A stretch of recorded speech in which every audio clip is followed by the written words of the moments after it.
I believe it's 6:01, if I see right. Ask everyone to please stand for the pledge. Mrs. White, would you lead us, please? I pledge allegiance to the flag of the United States of America and to the republic for which it stands, one nation under God, indivisible, with liberty and justice for all. I'd like to welcome everyone to our meeting tonight.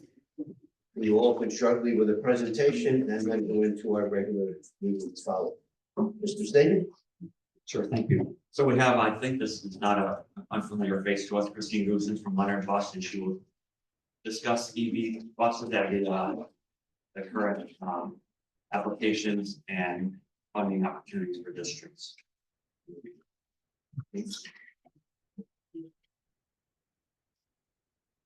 Well, thank you for the opportunity to come and clarify some things.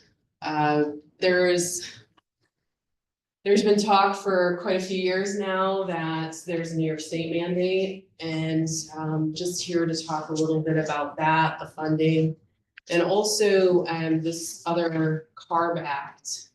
So there is a California Air Resource Board that has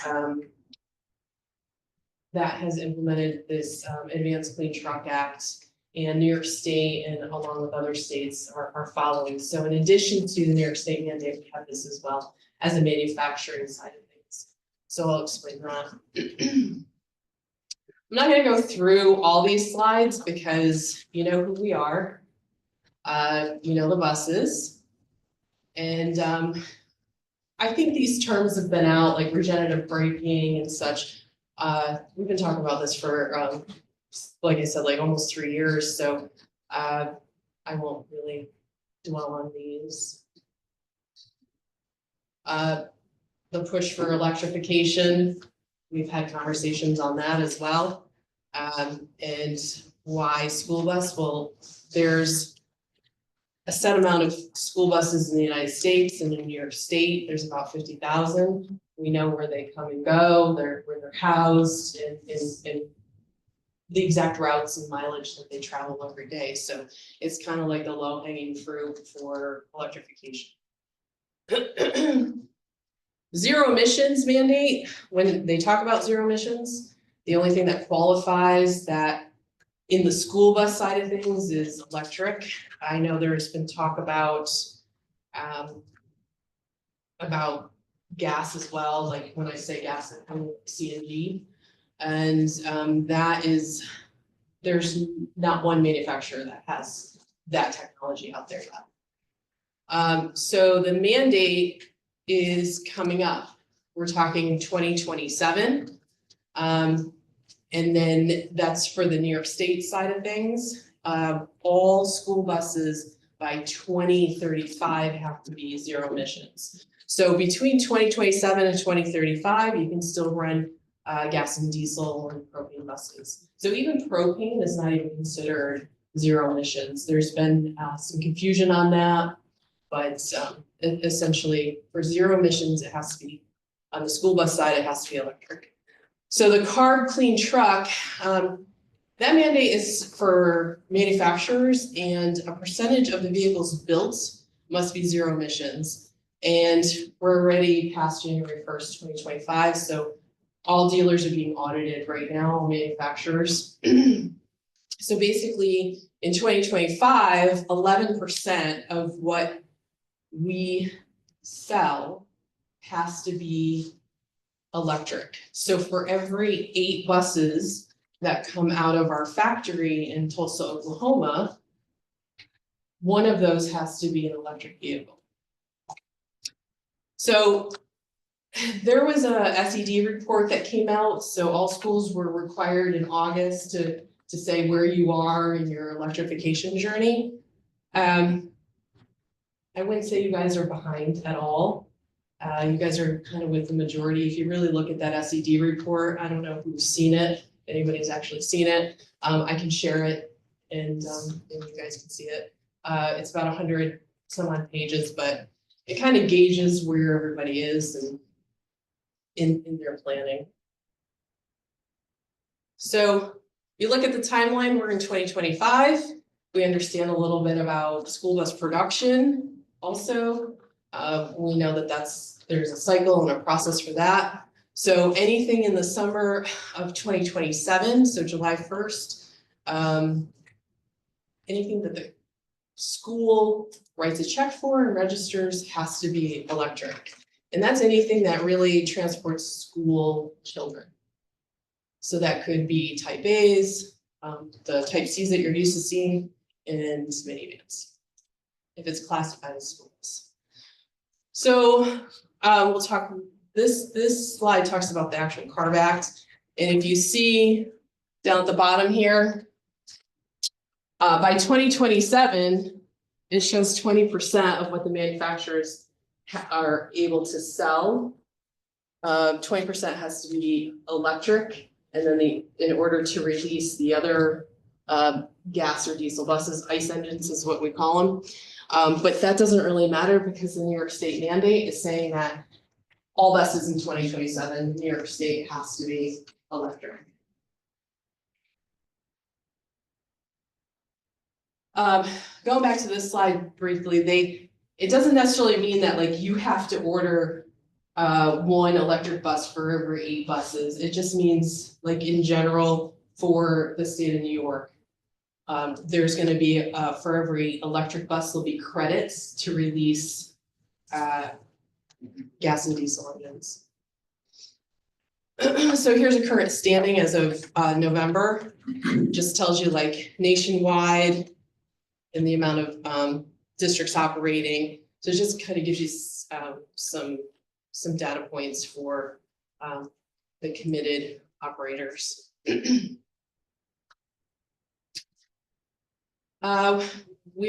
probably have all discussed holdups and challenges, infrastructure and understanding.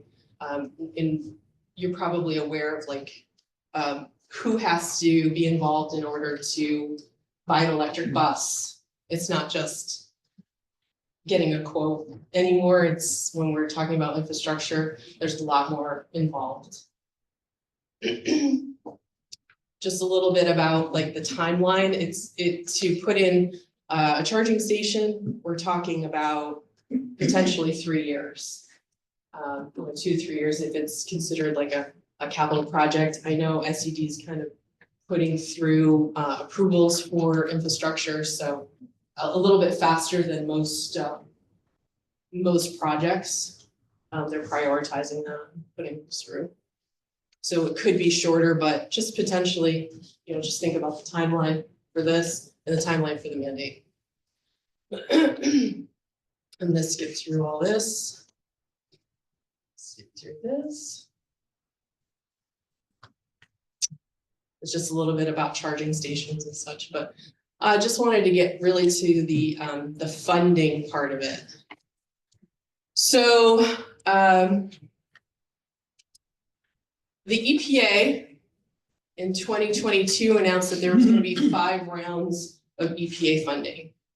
Obviously, round 1 is closed, and we just give you like just the information on who on the awardees and how much was awarded in that first program. Currently, we have round 4. So today officially is the last day for EPA round 4 application to be submitted.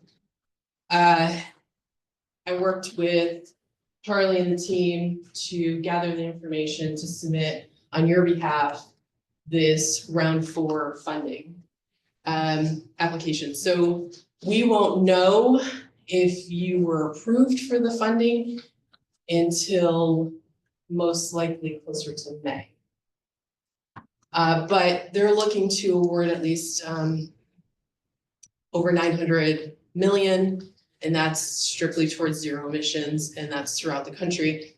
New York State will be awarded about 10%, so it is a lottery system. So you guys basically threw your name in the hat for this, and you're not guaranteed the funds. But this will help offset the cost of the electric bus versus what you would normally pay for the diesel.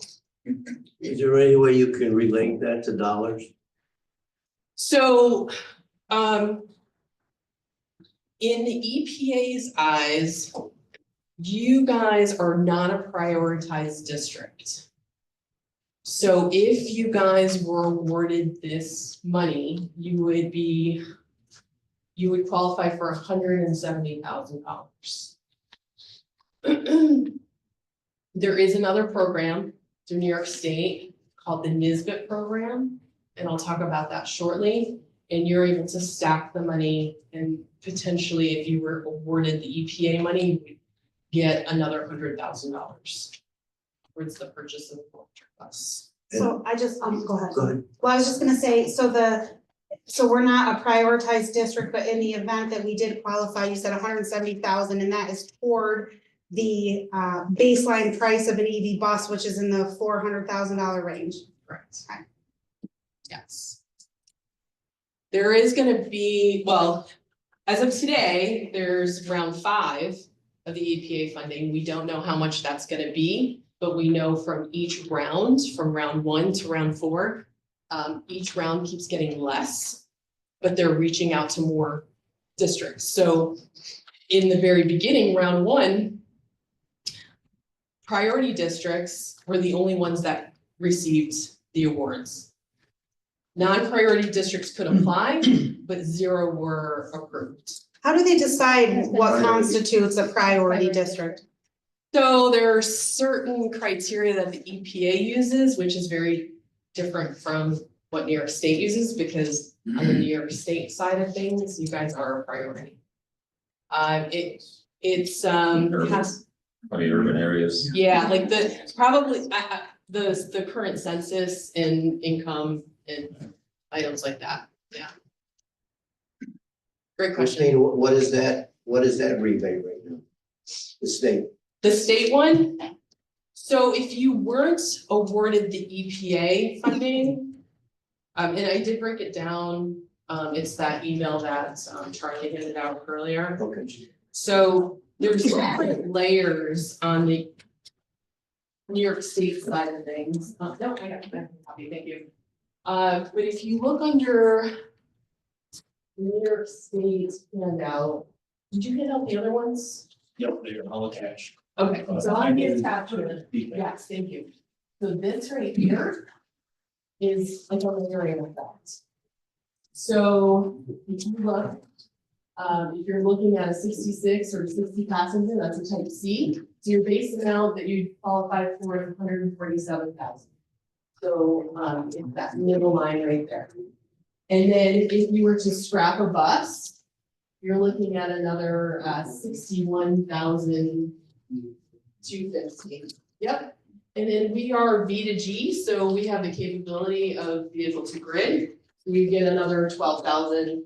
And then if it's a wheelchair bus, you would get an additional amount, so on and so forth. So if you stack all that together, it's 257,250. But if you're awarded the EPA money, you have to use that first. And then New York State says, well, we're just looking to offset the cost, not necessarily give you a free bus. So you're able to use only $100,000 of that if you're an EPA awardee. So then so we have to figure out if you're gonna have the EPA money. So if we don't have the EPA money, it looks like a new type C just from New York State would be a minimum of 147,000. That's the base amount, but most likely you'll have scrappage, you're gonna get the VG money. Most likely you won't have a wheelchair bus on the first round, first bus. Now, is that guaranteed? So if you apply for the NSBIT program, you will most likely get it. And it's 6 to 8 weeks for them to come back and tell you whether or not you received it. But timing is everything, because once you're approved for that, you have 15 months to use it, to close it out. They have been very lenient in giving extensions, but we don't want to assume anything, because things change. What's the lead time on manufacturing? Manufacturing right now, so we've had some delays in production, mainly based on like, we're still having, supply chain issues, and then we had a new front end design, but, right now we're building into like November, December. But on an EV bus, it's a little bit quicker because there's, we're building still like on the old body style currently. And we have a whole EV center, so we're producing probably like 14 a day, but if we get a big order, it's gonna be based on what production looks like on the day of the order. But that's a good question. So this is for the cost of the bus. Well, I'm what sorry? about, this is the cost for the bus, but what about the charging? So on the EPA funding side, that 170,000 you can use towards the bus and infrastructure. So if you, so depending on which charging station you end up purchasing, a level 2 charger all in could be like 11,000. And then your, I'm just throwing approximate numbers. And if you were to do like a 30 kilowatt level 3 charger, which is more of like a fast charge, that would probably be more in like the $55,000 range. And then you would pay for installation as well. So the money covers both of the buses. On the And EPA infrastructure. side, yes.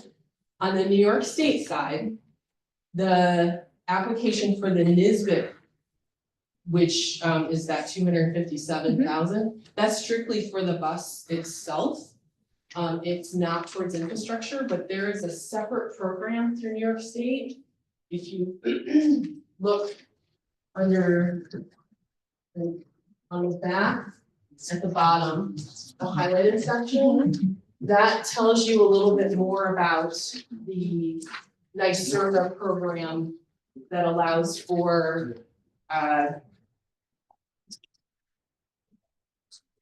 yeah, you guys would qualify for the 65,000 range because you're doing a fleet electrification plan. So that pretty much opens you up for. That's based on New York State, so we would be priority then. Correct.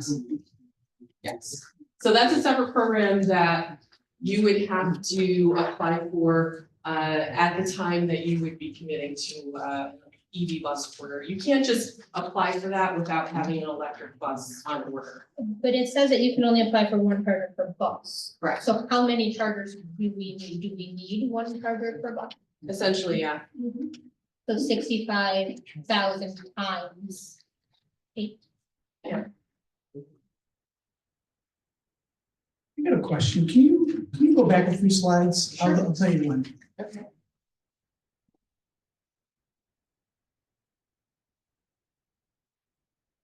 Yeah, keep going. Keep going.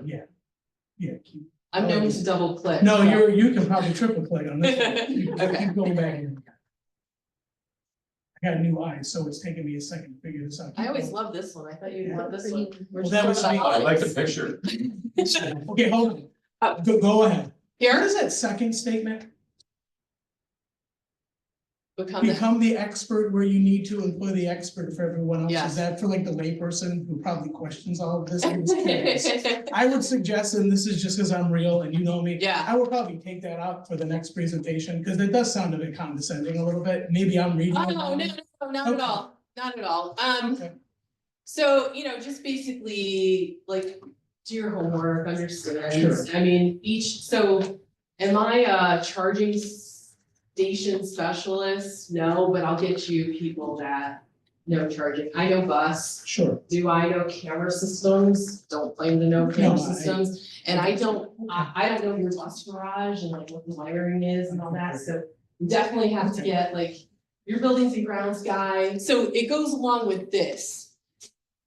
So there's all sorts of stuff that's happening and everybody kind of has to bring their expertise. No, I'm with you 100 on it. That's why I, That's all. No, I hear yeah, you. I should have explained No. this before we went to this. No, it's Yeah. clear. Thank you. Yeah, you're One welcome. of my Thanks. other concerns is that you mentioned the bus garage, I think the bus garage. I So, think we're too big to do. yeah, with Bay 1, 2, you're gonna be all right. The other ones are questionable, Okay, probably not. I mean, that's another cost. Yeah. Yeah, you gotta ask, Also, raise the roof on that. who pays when we charge other schools bus? So that's something that's gonna have to definitely get worked out. There's some unknowns right now. Or, you know, we talk about a ski trip and we have to take an electric bus to Vermont and So right that's now, it, one-way trip. so you gotta think about like what you do for fuel today. So there's probably a credit card that you send with the driver, so there'll be probably a, a pay. Sure. Yeah. Somewhere on the windy road to Oh, not Vermont. there So basically, electricity is like fuel, so you're gonna have to treat it like with the credit card and they're gonna have to pay unless there's a free charging station. But in somewhere. 2035, you would have to take that bus. Is that Yeah. correct? I mean, theoretically. And we're hoping in a couple of years, battery technology is better. So that you can do that. Sure. Right now, the battery technology in the range is not ideal. These first generation electric buses are going on our shortest routes. Is there, I guess, any kind of software that takes into account, GPS information in regards to elevation changes and miles? So basically can say this bus can make this route. So basically, there's a fleet electrification plan that the district's going through Cornice Technology as we speak. And they're analyzing, they're also considering like the battery's degrading, but it's not necessarily with like elevation. It's mainly like a big thing is temperature, so full temperature today really draws on the battery life, because you're trying to heat the cabin. The good thing is like you can prepare the bus and precondition it in the morning while it's plugged in. There's ways to do it on an app, on a phone. But like once it's out there doing its run on a day like today, you're not gonna get the range that you normally would if it was like 70-degree weather. So the battery maintenance system is utilizing some energy too. So how do you deal with it? You put these on the shortest routes. You do what? You put these on the shortest routes, and during winter time, they're not doing anything extra in the middle. And I mean, yeah, Doesn't sound like a huge selling point. It's a science project. Yeah. I appreciate your honesty. Yeah, wait, listen, we're not here to push electric, diesel, or gas, or propane. We're here just to educate you on what the funding is available, what we're looking at as far as manufacturing and this new CARB Act that we have to think about. What's happening, the needle hasn't moved in New York State. We also have January 20th coming along, so we don't know if round 5 of the EPA funding is even gonna exist. We have a gentleman in New York State that's now head of the EPA, so we don't know what, their thoughts are gonna be. I can tell you right now that NIAP, so you can go on their website, you probably have heard NIAP. They are lobbying in February along with the dealerships. So they're allowed 50 people to go to Albany. To break down members of their legislative committee and presidents of the chapters throughout the New York State, and then dealerships. So I consulted with John Leonard, who's the owner of our company, to see what the plan was for lobbying day in February. He said to support NIAP, to talk about the concerns of the timelines and the EV mandates. And but maybe by February we'll know more because of the change in the administration. Does the EP, is that Lee Zeldin? Yeah. Zeldin, yeah. And he lost a vote this time around. Yeah. I just wanna just question something really quick, while we're kind of on the topic. There was a slide a few back and it said holdups. And I remember seeing, I think the top one was the issues with the temperature. I just wonder, the other holdups, I just wanna make sure that we understand what those holdups are, because we have discussed some of them. Well, Charlie has this presentation and he's free to share it with you guys. If you guys want to reference it back. Let's see. So why the push? Where we go? Yes. So we already know that these buses are not going to, we do have when we say ranges, the standard range on a standard battery or an EV bus right now is about 130. There's some variables that affect that aside from weather. Cold weather, there's harsh braking and items like that. People say hills, but when you go uphill, you have to go downhill, and that regenerative braking puts power back into the battery. So it's not really a concern. I think more like flat roads in Florida is more of a concern, but then they don't have the temperature issues like we do. But we also have you can buy an additional battery pack, which needs more real estate. So you're talking about a longer chassis, which we're not sure if you guys pack a lot of buses in like nose to nose. And I think you guys wouldn't even consider like a body size of a 72 passenger, because right now 66 is what the max that you guys go. But if you wanted to get that extra battery pack, it could get you up to 200 miles. And you would absolutely need a level 3 charger, which is more money, versus the $11,000 level 2 charger. So, How long does it take to fully charge a bus? well, on a level 2 charger, which is a triple charge, like overnight. So from like 20% to like 100%, it would be overnight. The fast charge could be like 30 kilowatt could be a couple hours. 60 kilowatt could be an hour. But you're talking about more of an expense. And when you're first starting out, most districts are not even really considering a level 3 because that bus is just gonna do your basic route. They're not looking for it to do BOCEs, field trips, and all that other stuff. It's going on a route that's probably 25 miles in the morning, comes back 25 miles at night. Most likely won't even have to plug it in midday, just plug it in at night. But here's the slide about the stacking. So since you're not a priority district in the EPA's eyes for a type C bus, if in the New York State program, if you were awarded both the EPA and NSBIT money, you could use 100,000 of that money from the New York State side of things.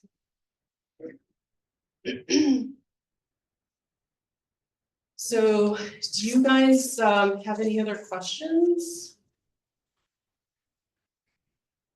Just gonna skip through a lot of this because we really wanted to just talk about funding. I had just a couple of process questions, just to confirm. So it's my understanding that if this board is a no on electric buses, and the public is a no on electric buses, it's basically kick rocks. No. They're gonna do it anyway.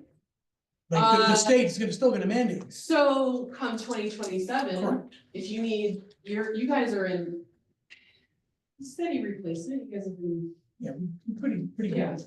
And we're in a area where things run out because we like our roads dry and we're heavily salted. So there is a replacement plan that's necessary. And if the only choice in 2027 is electric. And it's happening. So that's totally clear. I know we talked about that. I know that the state moves on through that. So whether we want to jump on and get the scratch or not, that's a Get the decision that has to be money, made. Yeah, it's happening either way, Yeah, unless they yeah. change those legislation. So if you can jump on it, get some funding, get a bus that you're gonna pay pennies. Problem is if we wait too long, we won't. We get behind the 8 ball in time. Correct. Or if That's we the do catch it and the 22, EPA That's shut what odds the says. plan, we're stuck with a bunch of Betamaxes versus Yeah. VHS. I mean, it's just, That's a great Well, I mean, analogy. hey, I'm as concrete as it I gets. see you that next I mean, really, presentation. I mean, you're gonna get HD DVD or. I will put Your name. No, Yes. they are recording, but or HD DVD versus Blu-ray. Okay, It's true. Yes, I mean, honestly, there's gonna be a lot of challenges until utility upgrades are there. I know National Grid has been just going to where it is needed and then also battery technology. So, I mean, ultimately, you guys are gonna get back your report and it's gonna say, like, there are probably some things in some runs that these electric buses are not going to be able to do. End of story, until battery technology gets better. Would we be smart to start with smaller purchases than a big 66 battery? I mean, Tiffany or Dave or tell me, I never see 66 kids on a bus.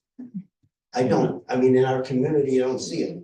So why are we jumping at a 66 passenger electric bus if we're not gonna fill it? Do we start with a 16 or something that transports fewer kids? So, I mean, by all means, you can definitely look at an electric SUV or something like that, but those tend to be workhorses. And I know in a lot of communities, like so I don't know what the range would be for something like that. But that's like, I don't know what the funding is, you would have to work through a dealership on that. But the 66 passenger, right now, that's what we develop best on with the EV. We're working on the other chassis. So if you think about it, an electric tractor trailer, you've got the actual truck, and then you've got this trailer that is detached. Buses have something that tractor trailers don't, it's called real estate. And that length of a 66 is ideal for that battery string. And then you'd have to go bigger for that 200 mile range battery string. So the other ones we're developing, but right now it's the 66, you can scale it down as far as the capacity, but the length is still gonna be of those 66 passenger bus. Does that make sense? And the height would be the same? So where the height is different on what you currently have in your garage today is basically tire. So your tires are a 10R tire, and what's required on a electric bus is an 11R tire, which kind of raises it up a couple inches. If you know, like a truck, is anybody familiar with the trucking industry and tire sizes? It sits a little bit taller. Yeah.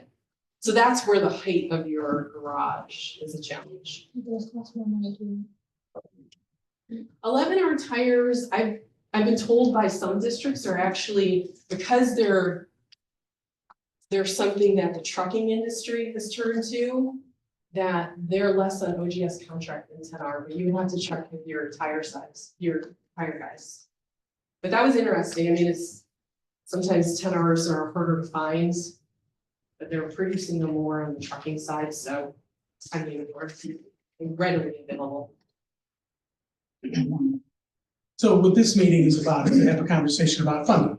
Correct. So we could get the funding, get the award, and then if there's any changes in terms of what the mandates would be for electric buses, it's no harm, no foul. We're just procuring funding, right? Correct. It's not place your order now. Right. So we will not place any funding or place any orders for electric buses until everything is.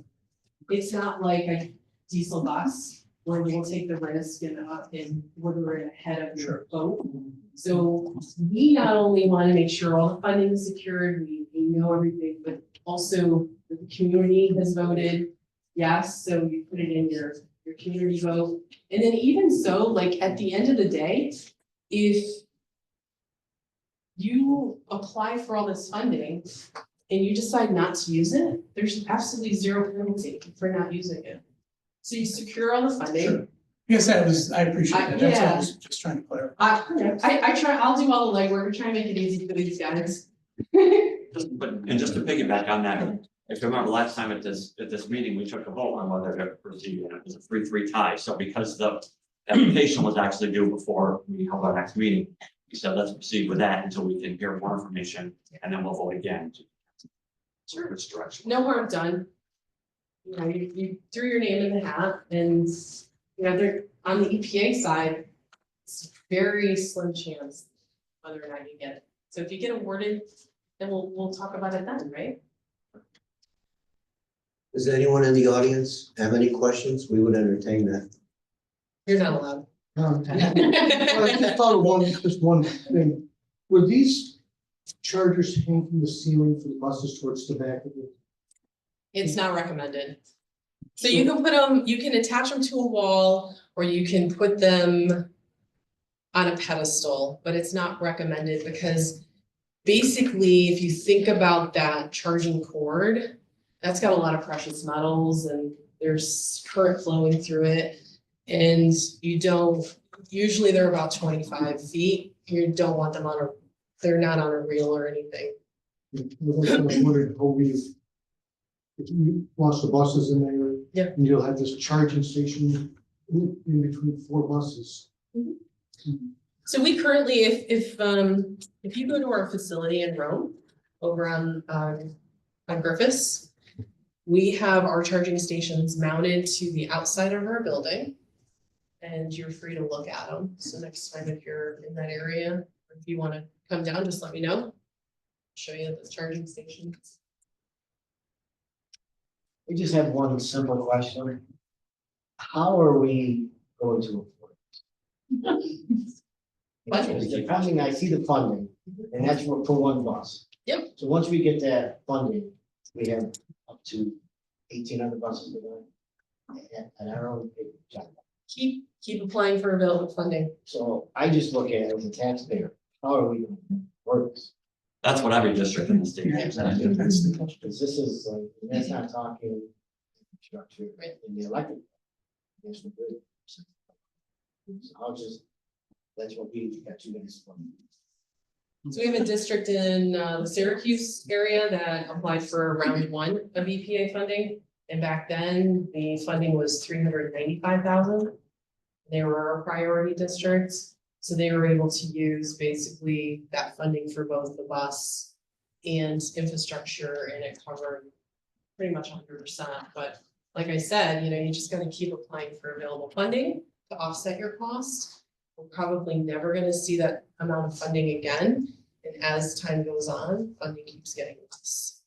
So just take advantage of whatever funding is available. So we're going to find more diesel buses straight up into. That's fine too. I mean, So they hold on to 23. there's a lot of districts, $300,000 more a bus. there's a lot of districts trying to shorten their rotation to give them some breathing room going into 2027. That's not a secret, you're seeing. Brian, I just want to respond to that and I respect exactly how you feel and I feel the same way. I don't want to leave this Board of Education when my term is up in handing over responsibility to another board that has no choice but to purchase all electric buses with no funding. You know where I'm coming from? I just think it's a disservice to the community. Expense is driven, yes. And where's the money gonna come from? We don't know. But 3 years from now, when it's a mandate, I don't know how you answer to a community that asked you, there was funding 2 or 3 years ago. And as Mike said, we didn't apply for it. We didn't ask for $250,000. If it comes down to the mandate in 3 years. I just feel that we haven't done our job to the community if we haven't at least explored an opportunity to get money. I'm sorry. It's a great point. So we just know what we know today. We know that the needle hasn't moved on the state mandate, number 1. We know that funding through the EPA is getting less, but they're touching more people, giving non-priority districts like yourselves more of an opportunity. And, so these are all considerations, and honestly, apply for every opportunity possible. I had a feeling, and we knew that, as far as the charger and the infrastructure side of things, that, if you didn't go through that fleet electrification plan, then you weren't going to be eligible for that big pot of money that they have there. So it's laying the groundwork and taking advantage of opportunities. So do the electric Toyota Siennas, so that count as a school bus? Are they hybrids? Yes, you can buy an electric. So that doesn't count as a zero emission. Well, not- If it's all electric, then yes. finance the school bus if you. If we you're, buy the district if you're bus. transporting, yeah, If but we it's just still- start it's- now, it still doesn't go towards your replacement of your larger buses that are in need of replacement. And eventually the future goal of a lot of these, the specific electric bus is that it will be able to withstand the cold, right? So like you're saying, this one that's happening right now that we would potentially be Battery know, technology getting. will get better. Right, eventually that would be the goal, because that would be another thing. I mean, obviously, we're one small district in upstate New York, but I mean, it's almost all of New York State, that Yeah. would be a concern. Hills, cold, sub-zero temperatures are driving through, and yet everybody's dumping all this money into buses that may not make it home. Good point. And we're all doing this together. We're all at the same Wondering if level. that's- Yeah, no, it's a good point. But It's kind of like if- the original cell phone. I was You just gonna carry say like that. this. We're like on this Now like stage pow, now. 16 Pro. I mean, we'll get there. Yeah. I mean, Think about it might be in the cell grade. phone. Yeah, sure. What about the bag cell phone? Yeah, I had to I be tried plugged that, in, carrying that it got out. really hot after a while, so now like, look at the technology now. I could go a couple days without charging. Different technology. Any other questions? Even get out of the off the front porch. All right, thank you very much. Christina. Thank you. Thank you. Thanks for coming. Okay. All right.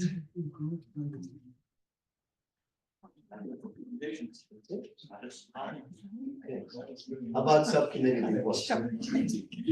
Sure, so for the board operations relationship development, Patty and I will contact you soon, and hopefully we will meet in February in that committee.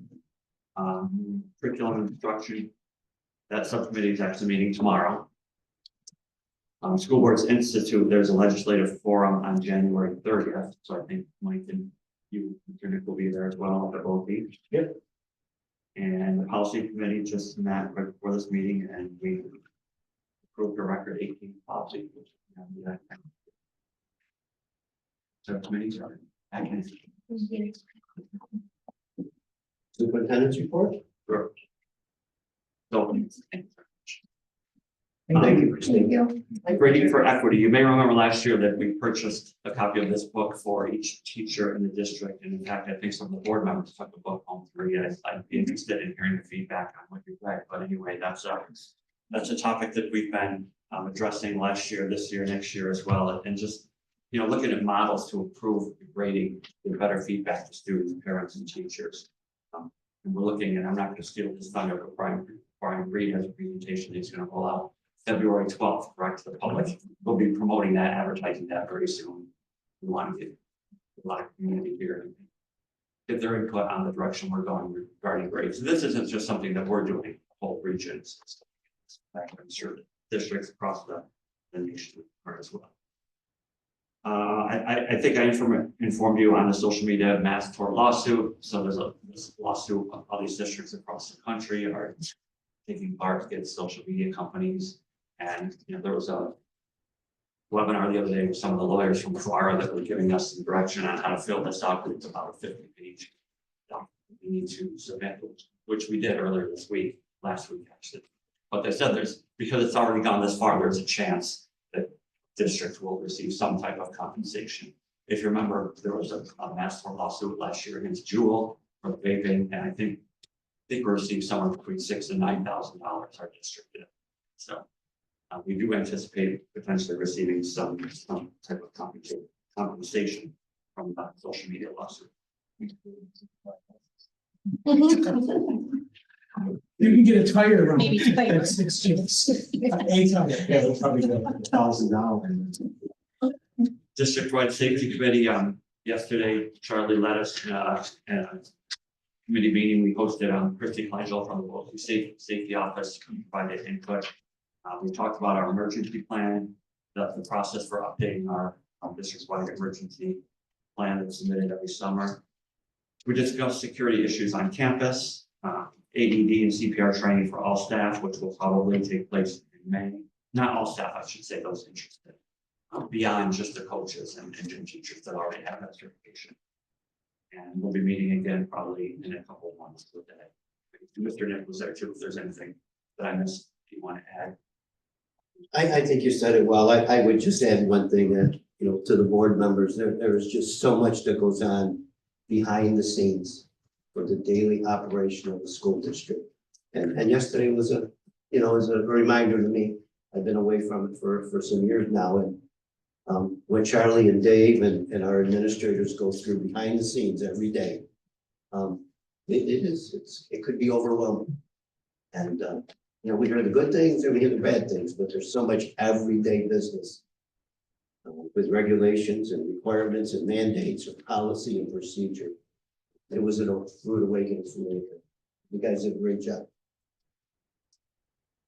Website user guide, as I mentioned in the notes, Lynn recommended that or brought that idea up, and so Laura Hoffman to create that, so we publish that Parent Square on our Facebook page. Because Lynn brought up a good point, you know, there are a lot of features on the website that some people just don't know how to access or how to utilize. So anything we could do to help that process. Fireworks over Sequoia. So this is something that's always been on our radar. We want to bring that back. I had a very good conversation with J.C. Christian, Tom Paris supervisor yesterday, and he was supportive of our idea. So we'll be working with the high school team to make plans. There's nothing concrete yet, but everyone is very optimistic that we'll be able to bring this back to the community event. And sports are in full swing. You know, we've got indoor track, volleyball, basketball, wrestling going on. Gymnastics is not a positive state. Yeah, so the state meet is middle of March, March 12th, Buffalo. Boys varsity played in a tournament on Oneida this past weekend. They came in second place. And as I'm speaking, I think Michaela Land is being recognized on the basketball court for 1,000 rebounds. That's awesome. So the girls have a basketball game tonight at home, and the boys volleyball is playing once more right now. And I think that's it for the superintendent. Good news. Like to move in, any old business before we move on? New business, I will read 7.1 through 7.21. And before I do that, Mr. Staten, we were hoping that we can hold on 7.2. I think several of the board members would like to have a discussion before we approve or not approve for the ski trip to Smuggler's Notch. Are we scheduled for executive session? If you don't mind, sure. I just think there's some relevant questions in regards to the cost of the trip. Right now, before a child purchases anything to eat, it's $550 to get on a bus and a ski ticket, not counting your meals, and that's just one item. Is it unrealistic to ask a family with at least one child, how about multiple children, to go anywhere? There's no fundraising involved. And it's a $500.50 cost before you feed yourself. So just, those are some of the questions that board members have had that we'd like to discuss further. Okay, I'll read 7.1, which is the approval of the senior class trip. We'll hold on 7.2. We'll move to 7.3 is the appointment of a substitute teacher. 7.4 is the appointment of a substitute teacher. 7.5 is the appointment of a substitute teacher. 7.6 is the appointment of a substitute teacher. 7.7 is the approval of a resignation. 7.8 is the appointment of a substitute bus attendant. 7.9 is the approval of a resignation. 7.10 is the approval of an increase in substitute teacher aide pay rate. 7.11 is the approval of a leave of absence. 7.12 is looking for the approval of a permanent custodial appointment. 7.13 is looking for the approval of a termination. 7.14 is looking for the approval of a new high school yearbook advisor. That is new, right? Correct? To replace the. To replace. 7.15 is looking for the approval of a resolution of data privacy agreement with the RIC. 7.16 is looking for the approval of a special detailed service.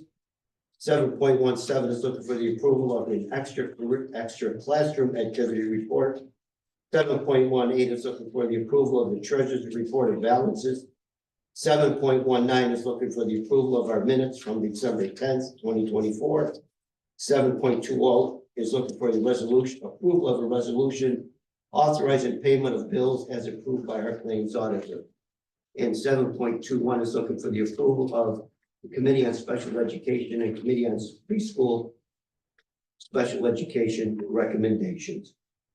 Any questions or concerns by board members on any of the above? Just wanted to make a comment on Yes, Mr. 7.6. Is that Nancy Zampano, who used to be our math teacher? Yeah. She's excellent. She was detrimental in my daughter's algebra. So I just wanted to give her a shout.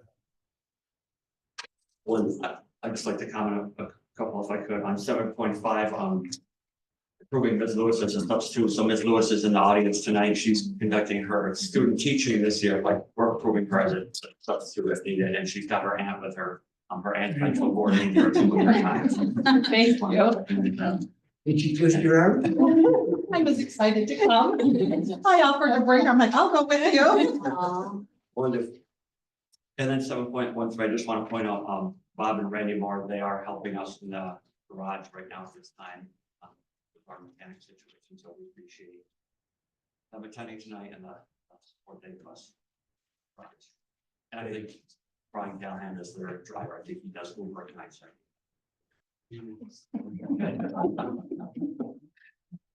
May I have a motion to approve 7.1 through 7.21, excluding 7.2? So move, Mr. Sacco. Second, Mr. Mekuzek. Any discussion? All in favor? Anyone opposed? We'll take up 7.2 in executive session. I'm Move gonna call on it to, negotiation, sorry, I'm gonna call it negotiation because we'll talk about that too since we're on the okay. Board members, miscellaneous topics? Public to be heard? We welcome your comments. If not, we'll move for an adjournment. Wait in the book now. Okay. At this time, if you don't mind, we'll vote again on proceeding with the purchase of an electric bus, since, as I said, we voted last time. We just want to give some direction on where to go. And again, if we vote yes here, then it still has to go to the public, and the public has to approve it, so. So I guess just a question on that, I was thinking about that when she was talking. Have we seen, I guess, a side by side contrast or comparison of maybe including the installation of the charging station versus the diesel bus? If we get all the awards, assuming, is that, we seen that or no? Will it cost us more? That's the question, really. Yeah, and how much? I think that we would be able to get down to the price of the diesel bus. The 100,000 was a little bit of a curveball to me tonight, I guess, because talking to Cornice, they're like, with that, the charging station, $65,000. My understanding has always been that you will get to the price of a diesel bus, basically, or an EV bus, if you're awarded the EPA and the state money. And then you get the charging station at 65,000. But I can. That was my understanding too, that it should be somewhat comparable, but I guess we're assuming that obviously if we don't get the EPA, then we're not proceeding with the bus routes. Yeah, 147, but then we can speak another 60 or something for the scrapping, so that the price of the electric bus is $445,175. That's the quote that they've given us. So, yeah. We'd have to get within $10,000, $15,000, $20,000 of a diesel bus with all of the credits that we can get. The diesel bus is $180,000, $179,917. So we're talking $60,000 more for that bus. And that's kind of where we get the credits. And then allegedly over the lifetime on the bus, it's supposed to be cheaper to maintain and run. Charlie had one more question. Sure. Christine mentioned if we were to go in that direction, it would be a 3-year turnaround to install a charger. From when we decide to when it's usable, 3-year term. You won't receive a bus before that, would you? Well, we would need to receive a bus within 15 months, I think, is kind of the deadline for this NISBIC money. I think that we would meet that based on what she said was their production schedule right now.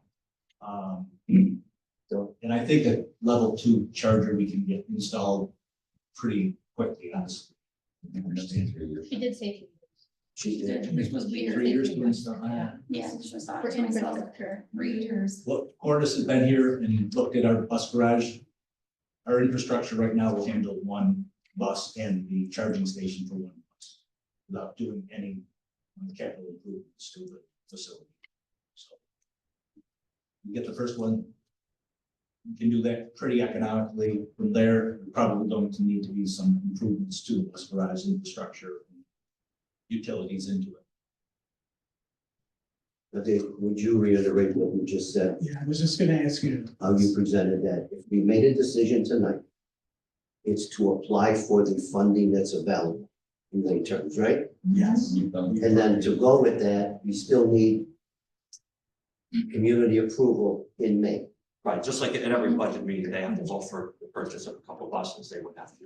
So we're not voting tonight to purchase an electric bus. We're voting to apply, With To make funding, ourselves- available funding. And right, and move forward in the process. right, Mike? Yeah, yes, sir. Which we already did. We are applying right now. We will stop tomorrow if this next. We only told them to go forth because again, the deadline was last week. Yeah, okay. Okay, Mrs. Collins? I'll start. I'm always still a no. Oh, yes, I'd like to. Yes. I'm a yes. Oh, yes. Based on the statement you made about doing the responsible thing, to be able to get that money if it's here, I have to say yes. Mrs. White? For funding, yes. So. Soon, the first meeting in February. We will need to, the board will need to decide what they want to put up in front of the community. 2 diesel and electric. Costs can be the same. I'll get the detail of what that cost would be, making sure that that's in the ballpark at least, but, so we'll move forward with the funding, but there will be a point in time, 2 meetings from now, when you will need to say, yeah, we want to put the referendum out there that will say an electric and a diesel or 2 diesel. When we put the referendum out there, can we explain the funding that's available for that? Yeah. You know that little card we send out? Yeah. That's not very self-explanatory. No, that's- Are we allowed to do something more? In our newsletter, we can, but because of the funding and my discussions with Christine, we can say that the cost of an electric and a diesel bus to the district will be, I'd say it's $360,000. The cost of 2 diesel buses is $354,000. So we don't have to say the diesel is $445,000 and we're getting all this money. We just need to say net cost of the district will be $200 or $180,000 or whatever the number would be. And we'll know by then whether we're approved or not. Wow, that's a good question. I think May was their date, right? Yeah. For approval of NISBIC. I think NISBIC is almost a guarantee. I Yeah. think we kind of rolled that. What about the EPA? Don't think we would know. We don't know. I just think it's going to be a very hard sell to taxpayers to ask them to purchase an electric bus. When we can't answer the questions as a taxpayer, as a consumer myself. Personally, I would have purchased an electric vehicle if I don't have the answers to the very pressing questions. And I think it's gonna be very hard sell, especially if we can't also confirm that we need funding to offset costs for them too. So the gentleman made a comment about fees for electric. I recently had a smart meter installed at my home for my electric. Has anyone got a smart meter yet? Do you know what my delivery charge is now with the smart meter for my electricity? And I'm looking for the bread and butter for the winter, right? I'm not running the pool pump, lights aren't on a lot. It's $60. My delivery charge was $89. It's never happened ever. So, whatever, but who's paying for that? Well, we are, but that's pretty wild. I mean, you made a good point. You did make a very valid point about who's gonna pay for the electric. It went up or it went down? Mine went down, my delivery charge is $89 for $60 of electricity. But the point is we do have to get the money. I mean, so how are they gonna track that? I mean, imagine what that could be for charging the buses. And it's just a reality. I'm not trying to be a hater, but it is a conversation that we're gonna have, but we do have to procure this funding if it's there. We'd be irresponsible. Stop. You good, Mr. Taylor? I'm good. Okay, need a motion to adjourn for executive session to discuss negotiations and other items? Second, Mike, all in favor? Well, CJ is the first contract. Tell me again. CJ. CJ was the first, so I read CJ's first, down a second.